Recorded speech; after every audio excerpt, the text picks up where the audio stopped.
Namo Myoho Renge Kyo, Namo Myoho Renge Kyo, Namo Myoho Renge Kyo. Hi. Hope this finds you in good health and secure. Thank you for your practice. Thank you for paying attention. Some of you noticed that in my recent post of a video with the thumbnail Amitabha for Buddhism Reference Volume 2, that I had actually uploaded a different video. Senior moment in moving. I record in one place, I go to another place, I move files around, anyway, simple stuff really, but it doesn't take much sometimes to confuse my eyeballs. And rather than attaching Amitabha, I attached Abhidharma. When you say it like that, they don't sound that different, but the content wildly different. So thank you for pointing that out.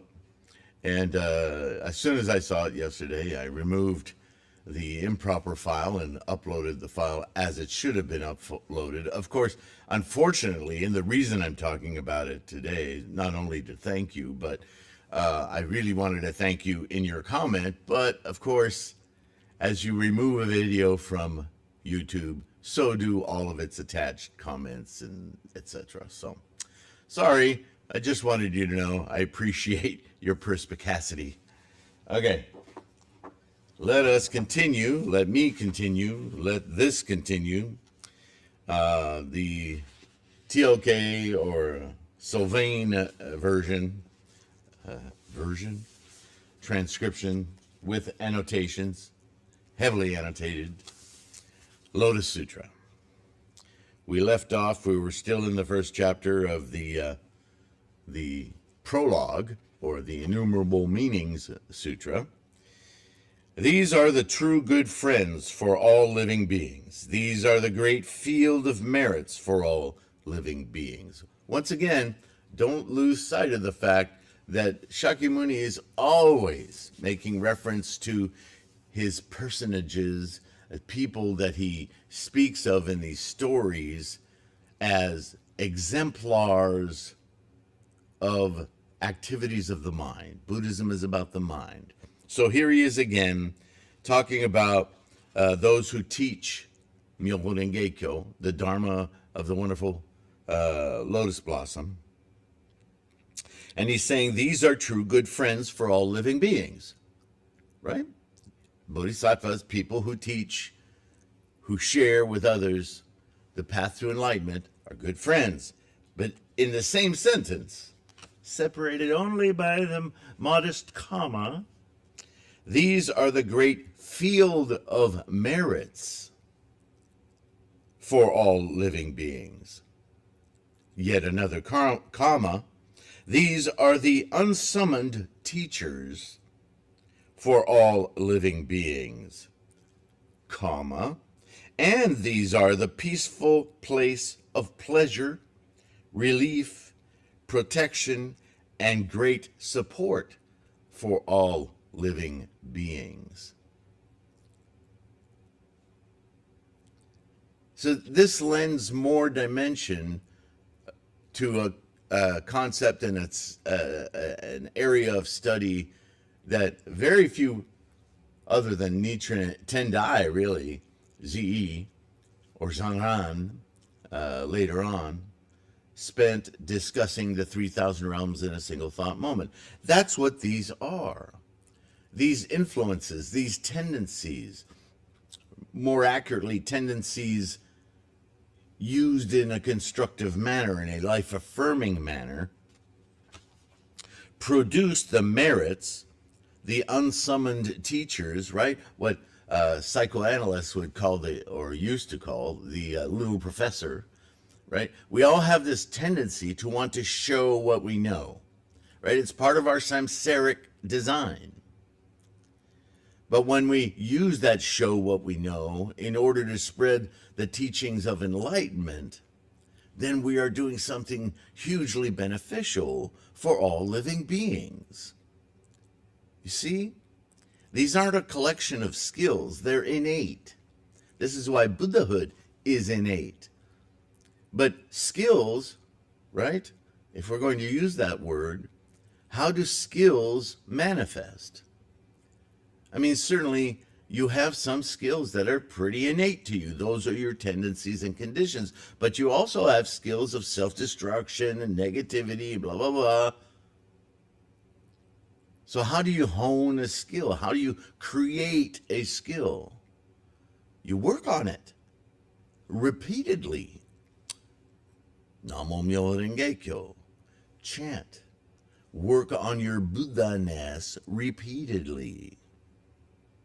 It's all, this isn't even the proper Lotus Sutra, proper being the 28 chapters, but as you'll see as I move into this, the Innumerable Meanings is really just another name for the Lotus Sutra. But I got ahead of myself.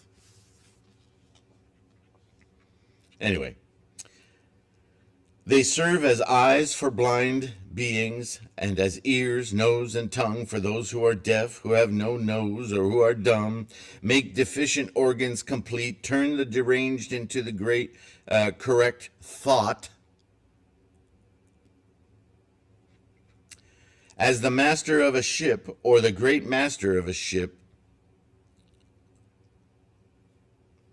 they carry all living beings across the river of the cycle of birth and death, or life and death here, to the shore of nirvana, which is the liberating from the craving and clinging of samsara, right? Just in case you didn't remember what nirvana meant.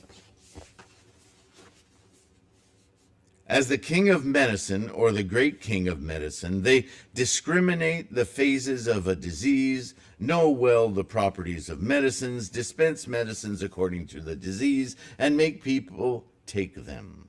What's he talking about? Is he talking about medicine king and doctors? No, he's still talking about those qualities that we manifest out of our, what would be another word to encapsulate all of those qualities? Compassion? That was an interesting, almost apropos. As the controller, or the great controller, they have no dissolute conduct. They are like a trainer of elephants and horses who never fails to train well, or like a majestic and brave lion that inevitably subdues and overpowers all beasts. Right? So why the this or the great this, right? He's said that several times. Again, in people's imaginations, knowing that somebody is an architect. Okay, he's an architect, he designs buildings for a living. A great architect, oh, that's an architect of special note, right? People do the same thing in their religious context, right? There are gods and there's a great God, or one God, so on and so forth. So he's just appealing to his audience, right? Bodhisattvas playing in all paramitas, being firm and immovable at the stage of Tathagata, purifying the Buddha country with the stability of their vow power, will rapidly accomplish perfect enlightenment. Now, that's a confusing statement. So this is why I interject with some definitions and a few words. Right? So let me read the sentence again. As I was saying earlier, all of these qualities he's indicating are the qualities of a teacher, as someone who's not just any teacher, but a teacher of the Dharma blossom, right? So he then goes on and says, this controller, this great controller, has this conduct, is like a brave lion. And then he says, bodhisattvas, you and I, playing in all paramitas. What does that mean? So the 6 paramitas, and there are 10 total, I think that's in the back of this book, actually. Certainly in Buddhism reference. The 6 paramitas, which is most often discussed, is 1, generosity, to protect and to impart others beneficially, more specifically. 2, precept is to correctly perform deeds befitting a human being, carrying out these acts of leading someone to enlightenment. Everything's specific to leading to Anuttara Samyak Sambodhai, right? 3rd is patience. You probably figured that one out. Is to endure both painful difficulties and criticisms. Effort is to act in a correct way, correctness. So effort, ultimately, when you look at anything that requires effort, what's the effort for? To do well, right? The additional correctness here is in line with, again, Myoho Rengekyo, yes? 5 is meditation. It's to maintain a quietude of mind. Again, that's part and parcel of being patient and generous and all of these things, right? However, with the advent of the Lotus Sutra, this was demonstrated to be an interim goal of the semblance or counterfeit Dharma and incomplete, because the word meditation was used to investigate quietude of the mind itself rather than the calmness of everything the mind experiences in order to enter the gate of Gohonzon, open the Buddha eye. It became much more specific with the lotus, yes? With the lotus, meditation or samadhi became the attainment of Buddhahood. So that's a big shift in the Lotus Sutra, yeah? And 6th is wisdom, which is to perceive things as they truly are. Get the picture. So this divisional bodhisattva practice of the 6 paramitas is completely contained and greatly extended within the practice of chanting the Odaimoku. This being so, although not practicing each individual paramita with active cognition and direction, those who chant the Odaimoku and follow the correct teachings of Nichiren are naturally imbued with the paramitas, just as a fountain naturally fills its basin with water. That's a quote from Nichiren. See Appendix A for the 10 paramitas of the Mahayana. So it is in here. So again, it's also interesting, and I'm going to read the sentence again. Bodhisattvas playing in all paramitas, being firm and immovable at the stage of Tathagata. Isn't Tathagata a full Anuttara Samyak Sambodhai? Well, the stage of Tathagata referred to here for you and I, bodhisattvas, is that opening of that Buddha eye while we're here in this physical form, helping one another, collectively, the consciousness of the cosmos, realize this incredible, amazing advent of life in the cosmos, experiencing it and witnessing it. That's the reason we're here. There is no other. If you're looking for a purpose, then that's it. A purpose seems an odd thing. Life is manifest. Recognizing that is celebratory. And sharing that celebration, well, that's bodhisattva. Purifying the Buddha country with the stability of their vow power will rapidly accomplish perfect enlightenment. So perfect enlightenment in this sense is not just individual. It is individual, but it's individual as a collection of individuals. This is why it's perfect and complete, as we bring others to this same Buddha eye, this same realization. All these bodhisattva mahasattvas have such wonderful merits as seen above. So right away, and we're not even in the Lotus Sutra, quote, proper, and there's the crux of it in the Innumerable Meanings Sutra. That's why to leave the prologue and the epilogue of the Lotus Sutra out of the conversation of the Lotus Sutra, it's really kind of sad. You're missing a big chunk of what the Lotus Sutra is, right?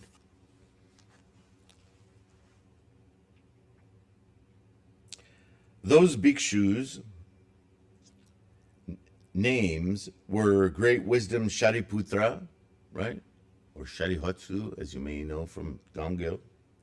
Supernatural Power Madhagayana, Wisdom Life Subhuti, Mahakatyayana, Maitreya Son Purna, Ajnata Kundinya, Transcendent Aniruddha, Precept Keeping Upali, Attendant Ananda, Buddha's son Rahula, Upananda, Revata, Kapina, Vakula, Akyuta, Svagata. So he goes on and on and on, listing these Bodhisattva Mahasattvas that are present.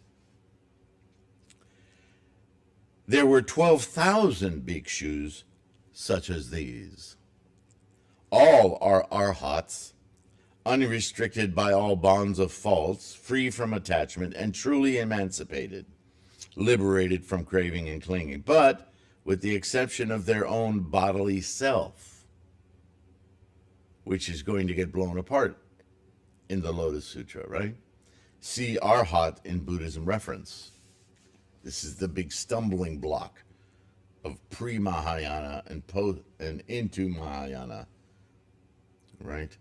That's the great obstacle of early Buddhists, not hearing the teachings completely and assuming, even in the teaching itself, speaking to their cultural biases and hindrances.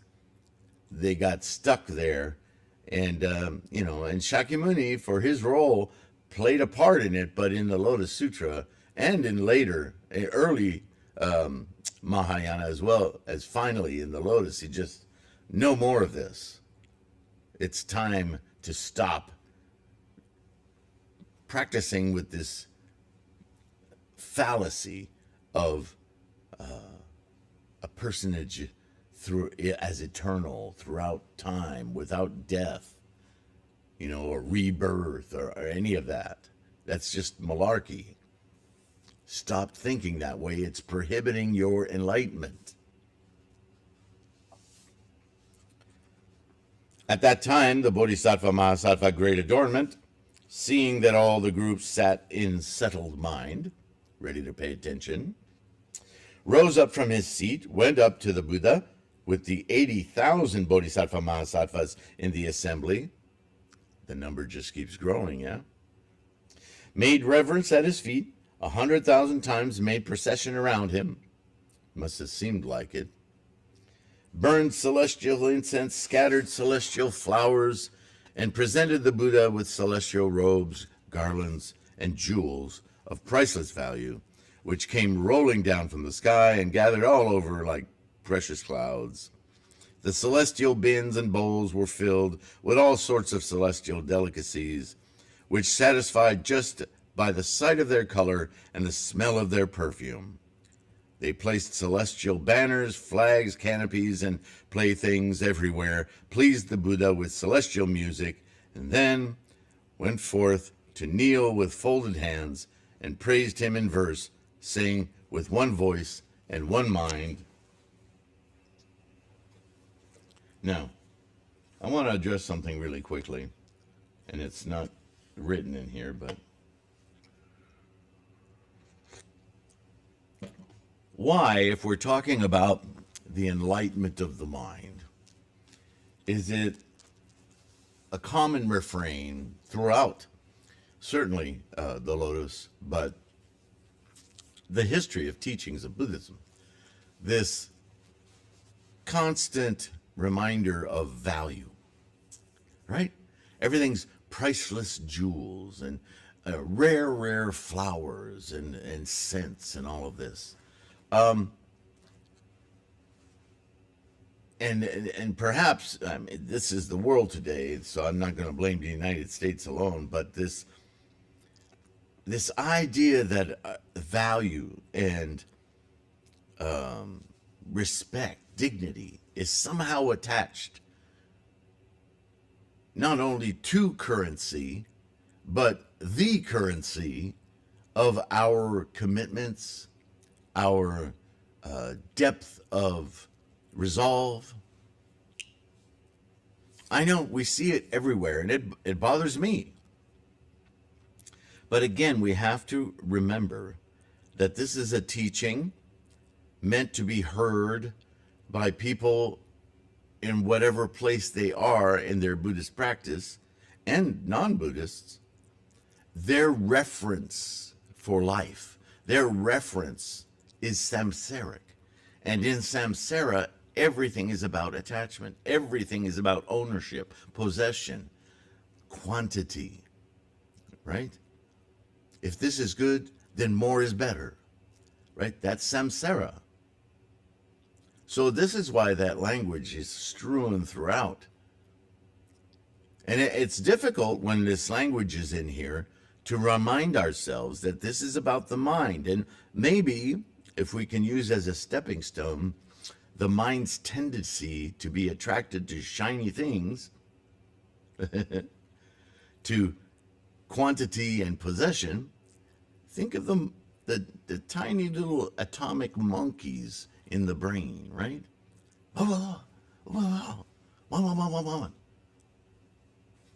Competition. So, in a way, appeasing those monkeys simply by giving them shiny things to look at, it may help us, it may assuage those tendencies enough that the message, the meaning of the teaching can slide on in there. So maybe if we think of it that way, it's not such a kind of a hard stop. You follow? Let's try to do that. I certainly will. Great, the great enlightened, the great revered Lord. In him there is no defilement, no contamination, no attachment. So they're addressing Shakyamuni Buddha here. And perhaps I should change the word Lord, but I'm not going to get too hung up about that because it's so often used, and I think we're accustomed to seeing it used as the leader, the great owner, right? They start with great, the great enlightened. So maybe we can let that one go. If you don't think so, though, let me know in the comments, okay? Because I'll figure out a way. Maybe it should just say revered, world-honored one. Would be more apropos, yeah? So let me think about that. The trainer of universal realms. Gosh, I still have to repeat. This is about influence, the mind. So what does Buddha do when you open your Buddha eye in your mind? It is a trainer of the universal realms of influence in men. Elephants and horses, his moral breeze and virtuous fragrance deeply permeates all. See, we're not talking about things. We're talking about qualities of mind. The trainer of universal realms of influence in men, elephants and horses, his moral breeze and virtuous fragrance deeply permeate all. Serene is his wisdom, calm is his emotion, and stable is his prudence. Is it really a his, a he, a him? No, it's just the language. If we said it, we might lose respect. It's the Buddha-ness, the enlightened self. His thought is settled. His samsaric consciousness is extinct. In other words, it no longer influences our thoughts. And thus his mind is quiet. The monkeys are quiet. Not the entire mind, the monkey mind is quiet. See extinction in Buddhism reference. Long since he removed false thoughts and conquered all the laws of existence. Again, the monkey mind versus the Buddha eye, the enlightened portal mind, yeah? His body is neither existing nor non-existing. in accord with attachment to it. That's the great dividing line that Lotus Sutra nails down. That the final attachment, the most difficult thing to let go of, is why do we eat so much? We want to possess more body. Maybe not consciously, but we do, because somehow we're attached to a self that is comforted by being this thing, this apparatus. The apparatus is important. We don't want to get rid of it. It's the reason we have a mind. It's the function or the apparatus by which we emerge the mind. So it's important. But our samsaric self is gluttonous. And the opposite is true as well.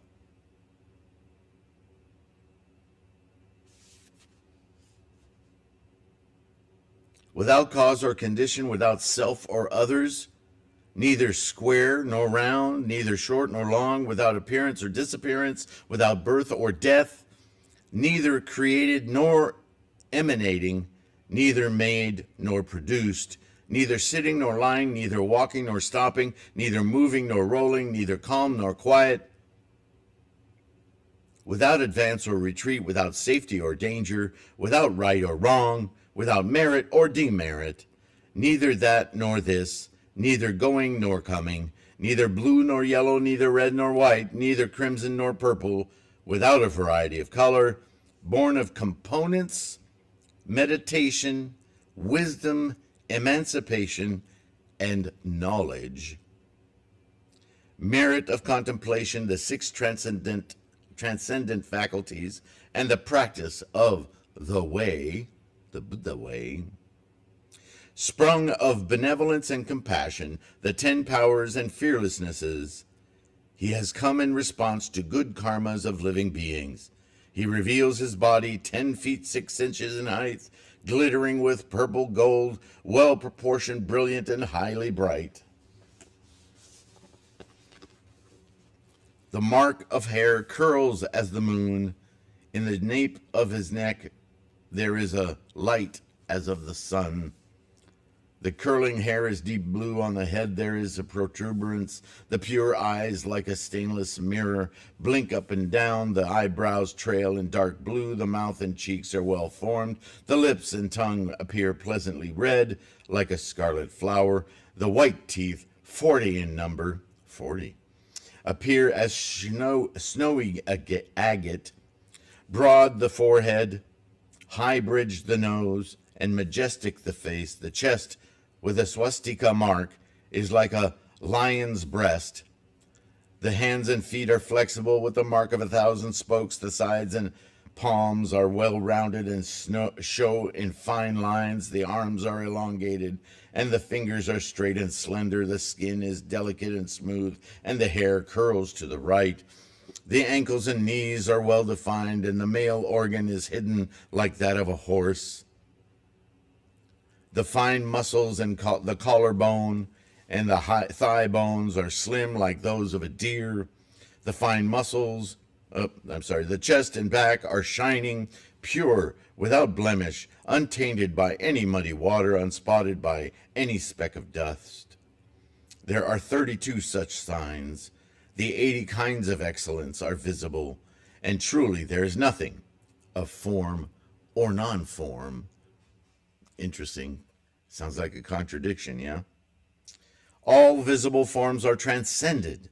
His body is formless and yet has form, because it's the mind. It's not an actual being. And all these qualities are like these highest qualities of a perfect human that is idealized. Like the archaic Greek statue with the archaic smile. It's not a smile, but it's not a frown. It's this greatly, what would you say, this imbued of knowledge and contentment on the ancient statues of idealized humans that the Greeks made, right? In the West, we have parallels. This is also true of the form of the body of all living beings. because we all have this Buddha nature. My goodness, my apologies. All visible forms are transcended. His body is formless and yet has form. Living being adored him joyfully, devote their minds to him, and pay their respects wholeheartedly by cutting off arrogance and egotism. He has accomplished such a wonderful body. And here I interject with a note. All of this is to say that the, quote, body of the Buddha is an ephemeral entity of the mind, yes, rather than a physical form. Though a bodhisattva course in the physical world with the Buddha mind, the body of the bodhisattva is physical, while the Buddha exists in the mind only. So, a reminder to those reading this who haven't seen this video, exactly what I was saying earlier. Continuing, now we, these bodhisattvas speaking in one voice, the assemblage of 80,000, making reverence altogether, submit ourselves to the sage of non-attachment, the trainer of elephants and horses, detached from the state of thinking, mind, thought, and perception, obviously samsarically. Sorry. We make reverence and submit ourselves to the law body, right? One of the three bodies of Buddha.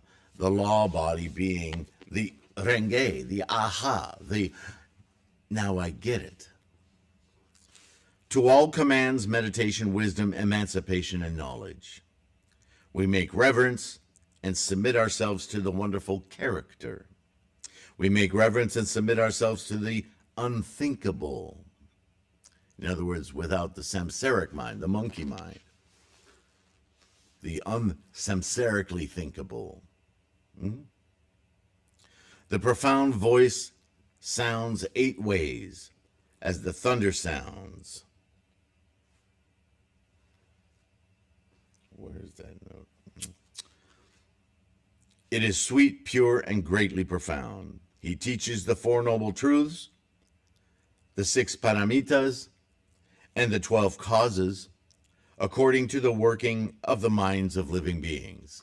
And there it is, very explicitly laid out, that in the 3 vehicles, he taught to the capacity of those he was teaching, using the words of familiarity, right? A lot of which he would have to retract later, but he had to entreat these people to look deeper, look further. And hopefully, by the time they get to a later stage, they start destroying their own illusions. I mean, that's the whole purpose of the teachings, yes? To lead those skillful means, expedient devices. That's what that's all about. One never hears without opening one's mind and breaking the bonds of the infinite cycles of life and death. One never hears without reaching Srota Apana, or Skridagamen, Anagamen, and Arhat, speaking about those 3 vehicles, reaching the state of Pratyekabuddha, of non-fault and non-condition, reaching the state of Bodhisattva, of non-life and non-death, Mahasattva, of obtaining the infinite dharani and the unhindered power of discourse, with which one recites profound and wonderful verses, plays and bathes in the pure pond of the law, or displays supernatural motion by jumping and flying up, or freely goes in and out of water and fire. The aspect of the Tathagata's law wheel is like this. It is pure, boundless, and unthinkable. Making reverence altogether, we submit ourselves to him when he rolls the law wheel. We submit ourselves to who? I know it says him, but Buddha, your Buddha, the Buddha, Buddha-ness. We make reverence and submit ourselves to the profound voice. We make reverence and submit ourselves to the causes, truths, and paramitas. For infinite past kalpas, the world-honored one has practiced all manner of virtues with effort to bring benefit to us beings, heavenly beings, and dragon kings, universally to all living beings. He abandoned all things hard to abandon, his treasures, wife and child, his country, and his palace. Unsparing of his person as of his possessions, he gave all, his head, eyes, and brain, to the people as alms. The level of resolve, yes? Keeping the Buddha's precepts of purity, he never did any harm, even at the cost of his life. He never became angry, even though beaten with swords and staff, or though cursed and abused. He never became tired, in spite of long exertion. He kept his mind at peace day and night, and was always in meditation, right, single-mindedly, learning all the law ways, expedient devices. With his deep wisdom, he has seen into the capacity of living beings. As a result, obtaining free power, he has become the law king, who is free in the law. Making reverence again altogether, we submit ourselves to the one who has completed all hard things.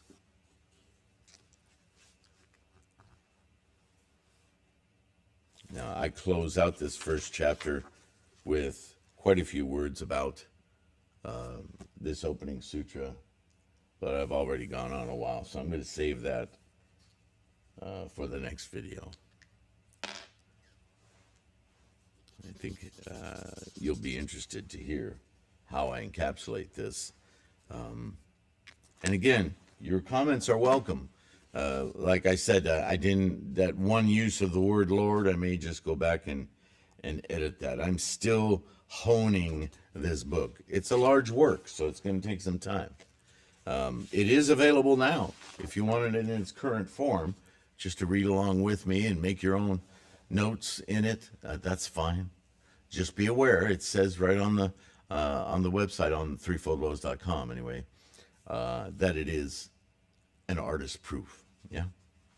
But I'm pretty proud of it so far. I haven't seen anything glaring, although, you know, there's always, you can always find something to improve. Yeah. And that's great. That's fine. Anyway, I have to thank you all for participating, for listening to this, mostly for your practice. That's everything. And the whole reason for this resource, all of it, the website, all the links are in the description, you know this. It's all about creating a depth of confidence, right? Nichiren tells us all the time. You can chant, you can do Gongyo, but if your heart-mind isn't in it, if you're not truly dedicated, your progress will be slow. But you can immediately awaken your Buddha eye, your Buddha-ness, your experience of Buddha, with just a clear, strong commitment to doing so. Oh, that's all it takes. Yeah, but it's not always easy, right? We struggle. But, you know, see that video that I did on presence at the Butsudan? It's a way of being fully present. That when you begin, when you set up, when you're going to do Gongyo, certainly, you have an opportunity there to adjust your mind before you just jump into it and savor your practice. Be your own cheerleader. All right.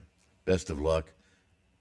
Take care of your health as best you can so you can keep your practice strong, and I'll see you in the next one. All right? Thanks. Bye for now.